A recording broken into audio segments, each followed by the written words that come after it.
आज की महत्वपूर्ण पत्रकार वार्ता में सभी पत्रकार बंधुओं का छत्तीसगढ़ प्रदेश के वरिष्ठतम नेता और भारतीय जनता पार्टी की सरकार में 5 बार कैबिनेट मंत्री रहे और वर्तमान में रायपुर लोकसभा के प्रत्याशी माननीय श्री बृजमोहन अग्रवाल जी कुछ महत्वपूर्ण विषयों में आपके समक्ष आज उपस्थित हुए हैं। आज लोकसभा क्षेत्र रायपुर लोकसभा क्षेत्र का विकास यहाँ की जनता स्वयं कैसे करना चाहती है उसके बारे में सुझाव के लिए माननीय बृजमोहन भैया आज एक व्यवस्था जारी करेंगे और आपसे चर्चा करेंगे। मैं माननीय बृजमोहन भैया का हार्दिक स्वागत करता हूँ। आज की प्रेस वार्ता में हमारे साथ हमारे सांसद माननीय श्री सुनील सोनी जी, भारतीय जनता पार्टी के वरिष्ठ नेता माननीय छगनलाल मुंद्रा जी भी उपस्थित हैं। मैं अब माननीय बृजमोहन भैया से आग्रह करता हूँ कि प्रेस को संबोधित करें। मेरे सभी को हिंदू नववर्ष की, केकी जन्म महोत्सव की, उगादी की, नवरात्रि पर्व की मेरी तरफ से बहुत बहुत शुभकामनाएं हैं कि माता रानी का सबको आशीर्वाद मिले और सबको सुख समृद्धि शांति मिले, सबके जीवन में खुशहाली आए। छत्तीसगढ़ की जनता ने और रायपुर की जनता ने ये 8 बार विधायक बनाया है, 5 बार मंत्री बनाया है और मैंने ये कोशिश की है कि जनता के लिए मैं हमेशा उपलब्ध रहूं, उनके सुख दुख में साथी रहूं और उनके सुझाव के आधार पर काम करता रहूं। आपने देखा है कि पिछले बीजेपी के 15 साल के कार्यकाल में हमने रायपुर को महानगर का स्वरूप दिया है, छत्तीसगढ़ को पूरे देश में सबसे विकसित होने वाला राज्य बनाया है, रायपुर को देश में सबसे तेजी से विकसित होने वाला शहर बनाया। अब पार्टी के शीर्ष नेतृत्व ने निर्णय लेकर मुझे रायपुर लोकसभा चुनाव लड़ने का निर्देश दिया और मैं उसी प्रकार से जिस प्रकार से विधानसभा चुनाव लड़ता हूँ, लोकसभा चुनाव में भी कार्यकर्ताओं से मिलना, जनता से मिलना। बीजेपी के 36 मंडल हैं, इसमें 9 विधानसभा क्षेत्र हैं। लगभग पूरे 36 मंडलों की बैठक में ले चुका हूं और बीजेपी के इन 36 मंडलों में 15,000 कार्यकर्ताओं के साथ में मेरा 1-to-1 बातचीत हुई है और 1-to-1 बातचीत में हर बैठक में 100 से 150 कार्यकर्ताओं के साथ में, जिसमें हमारे शक्ति केंद्र के प्रमुख हैं, हमारे मतदान केंद्र के प्रमुख हैं, हमारे मंडल के प्रमुख हैं, जिले के प्रमुख हैं, मोर्चे प्रकोष्ठों के प्रमुख हैं, उनके साथ भी मैंने व्यक्तिगत बातचीत की है और इसके बाद में मैंने निर्णय लिया है कि एक मोबाइल नंबर जारी किया जाए और उस मोबाइल नंबर पर भारतीय जनता पार्टी के और जनता के बीच में से जो लोग भी लोकसभा चुनाव के लिए सुझाव देना चाहते हैं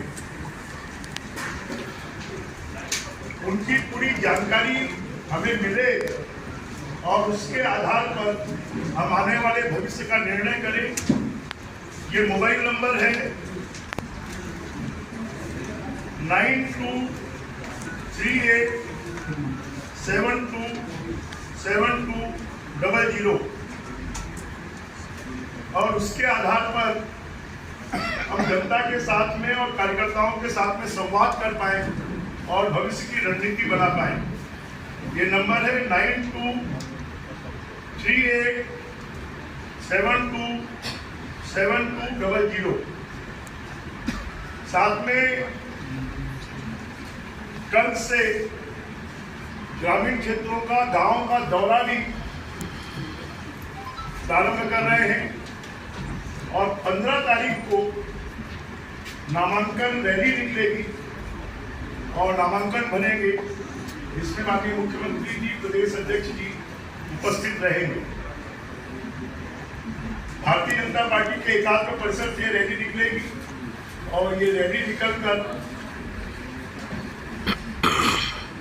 घड़ी चौक पर पहुंचेगी और वहां से मुख्यमंत्री जी और हम सब लोग साथ में नामांकन भरने के लिए जाएंगे।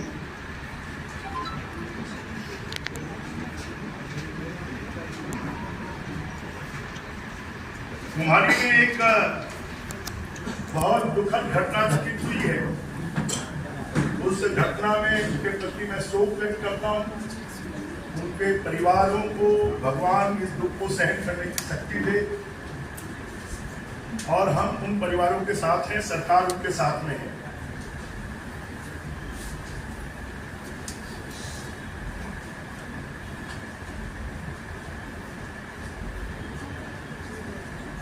मैं चाहूंगा कि इस मोबाइल नंबर को आप भी जनता तक पहुंचाएं, जिसके माध्यम से जनता के अच्छे सुझाव आने वाले समय पर काम करने के लिए सहयोगी होंगे और हमारे चुनाव की रणनीति बनाने में भी सहयोगी होंगे।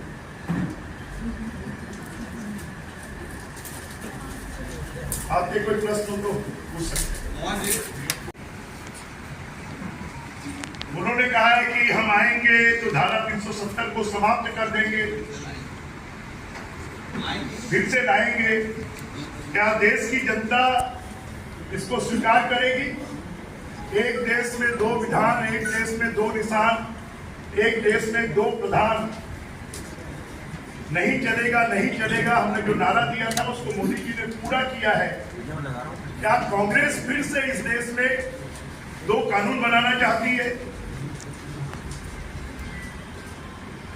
कांग्रेस पार्टी को मालूम है कि हम सत्ता में नहीं आने वाले हैं। छत्तीसगढ़ में बीजेपी की सत्ता है जो 5 साल तक रहेगी। केंद्र में भी मोदी जी का आना तय है और मुझे लगता है उन्होंने छत्तीसगढ़ की जनता को ऐसा समझ लिया है, उनको भुलावे में डालने का काम। अगर 1 लाख रुपए महीने का एक महिला को देंगे तो साल भर का कितना होता है? और साल भर का 50 लाख करोड़ रुपए होता है। 50 करोड़ महिलाओं को देंगे तो क्या देश का पूरा बजट उसी में लगाएंगे? क्या बाकी विकास के काम, सड़क, पानी, बिजली, जनहितैषी योजनाएं हैं वो बंद हो जाएंगी? किसानों को प्रधानमंत्री सहायता निधि जो मिलती है क्या वो बंद हो जाएगी? क्या जो घर घर में नल लग रहे हैं वो बंद हो जाएंगे? क्या प्रधानमंत्री आवास बंद हो जाएंगे? मतलब क्या उन्होंने देश की जनता को और छत्तीसगढ़ की जनता को क्या समझ लिया? कांग्रेस के नेताओं का तो चरणदास महंत जी क्या बोलते हैं, कवासी लखमा जी क्या बोलते हैं, उससे लगता है कि अब वो विचलित हो चुके हैं और उनका दिमागी दिवालियापन सामने आ रहा है। सर, कवासी लखमा का एक बयान आया है जिसमें उन्होंने कहा कि मैं जीतूंगा और नरेंद्र मोदी मरेगा। पहले लाठी मारने की बात हुई, अब मारने की बात हुई। चल यही तो मैं कह रहा हूँ कि कांग्रेस दिमागी रूप से दिवालिया हो गई है। कांग्रेस के शीर्ष नेतृत्व का कोई नियंत्रण नहीं बचा है। अब कवासी लखमा जी जैसे लोग और चरणदास जी जैसे लोग जिनकी स्वीकार्यता प्रदेश में ही नहीं है, वो देश के प्रधानमंत्री जैसे पद के ऊपर में इतनी घटिया बातचीत कर रहे हैं कि जिसकी जितनी निंदा की जाए उतनी कम है। लोकसभा चुनाव सामने और ऐसे बयान से क्या कांग्रेस को नहीं होगा? अब कांग्रेस के नेता ही कांग्रेस को डुबोने में लगे हैं और इस प्रकार के बयानों के बाद तो उनकी नैया डूबना तय है। सर, इसी से जुड़ा एक और सवाल है। प्रधानमंत्री का पद किसी पार्टी से नहीं होता है, उसके बावजूद इस तरीके का बयान देना, मारने पीटने क्या शोभा देता है या ऐसे बयान देने चाहिए किसी भी पार्टी को? देखिए, मैंने कहा ना कि कांग्रेस दिमागी रूप से दिवालिया हो गई है। कांग्रेस के शीर्ष नेतृत्व का किसी भी प्रकार का कोई नियंत्रण अब अपने नेताओं के ऊपर में नहीं बचा है। कांग्रेस के नेताओं हार की खींच निकालने के लिए अगर आप आसमान की तरफ मुंह कर थूकोगे तो वो आपके ऊपर ही गिरेगा। रायपुर शहर पे चौक चौराहे पर आपकी लीड 5 लाख से ज्यादा पर शर्त लगाई जा रही है, आपने क्या लक्ष्य तय किया? मेरा लक्ष्य मैं तय नहीं करता हूं, मेरा लक्ष्य जनता तय करती है, कार्यकर्ता तय करते हैं। जिस प्रकार से उन्होंने विधानसभा चुनाव में 23 साल के इतिहास को, छत्तीसगढ़ के इतिहास को बदला है, मैं इस बात की उम्मीद करता हूं कि छत्तीसगढ़ की जनता, रायपुर लोकसभा की जनता फिर एक इतिहास रचेगी इस लोकसभा चुनाव के माध्यम से। आपने नया नंबर जारी किया है, इस नंबर पे क्या क्या रहेगा? लोग क्या समस्या बता सकते हैं?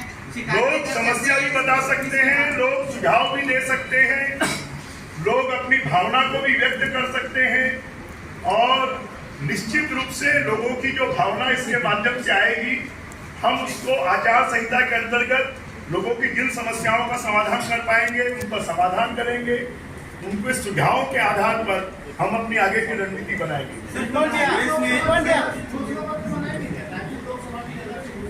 क्या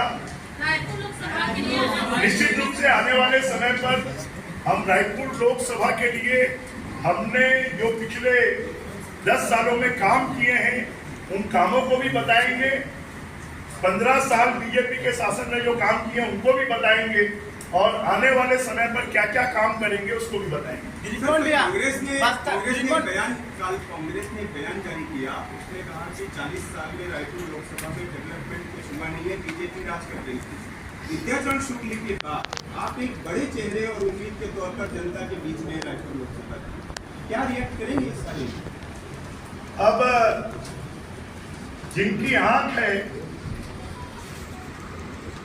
और उसके बाद भी वो नहीं दिखने का बहाना करते हैं तो उसके बारे में मुझे कुछ नहीं कहना है। नई राजधानी किसने बनाई, रिंग रोड किसने बनाई, एक्सप्रेस हाईवे किसने बनाया, दीनदयाल उपाध्याय ऑडिटोरियम किसने बनाया, रिंग रोड के ऊपर में 10 ओवरब्रिज किसने बनाए, रायपुर शहर की चौड़ी चौड़ी सड़कें किसने बनाई, जेल रोड किसने बनाई, जी रोड किसने बनाई। अगर हम कहेंगे तो यहाँ पे NIT किसने बनाया, यहाँ पर IIT IT किसने बनाया, यहाँ पर HNLU किसने बनाया, यहाँ पर एम्स किसने बनाया, यहाँ पर IIM किसने बनाया, जरा इनका इसका जवाब उनको देना चाहिए। छत्तीसगढ़ में 33,000 स्कूलें थी, उन स्कूलों को 60,000 स्कूलें किसने किया। छत्तीसगढ़ में 800 मेगावाट बिजली पैदा होती थी, उसको 5,000 मेगावाट बिजली पैदा करने का काम किसने किया। छत्तीसगढ़ में 3,000 किलोमीटर की प्रधानमंत्री सड़क होती थी, आज वो 33,000 किलोमीटर की प्रधानमंत्री सड़क हो गई, उसको किसने बनाया। जरा कांग्रेस अपना एक भी काम तो बता दे। आज मातृवंदन योजना के तहत 12,000 रुपए साल का जाना शुरू हो गया, 2 महीने का चला गया, 3 मई तक, 7 मई के पहले तीसरे महीने का पैसा चला जाएगा। देश के इतिहास में पहली सरकार है जो किसानों के खाते में 20,000 रुपए प्रति एकड़ दे रही है। वो कहां से हो रहा है? प्रधानमंत्री किसान निधि के तहत 6,000 रुपए साल का आ रहा है, वो कौन दे रहा है? गैस के कनेक्शन महिलाओं को फ्री में कौन दे रहा है? 18 लाख लोगों का प्रधानमंत्री आवास छीन लिया था, उसको किसने फिर से शुरू किया है? जरा इन सब चीजों का जवाब कांग्रेस को देना चाहिए। आवास के बारे में बोल रहे हैं। मुझे लगता है कि सब विषयों पर एक साथ बात करने में अच्छा नहीं होगा। आज हमारा प्रमुख है कि हमने जो एक मोबाइल नंबर जारी किया है, उस मोबाइल नंबर पे जनता भी शेयर करे और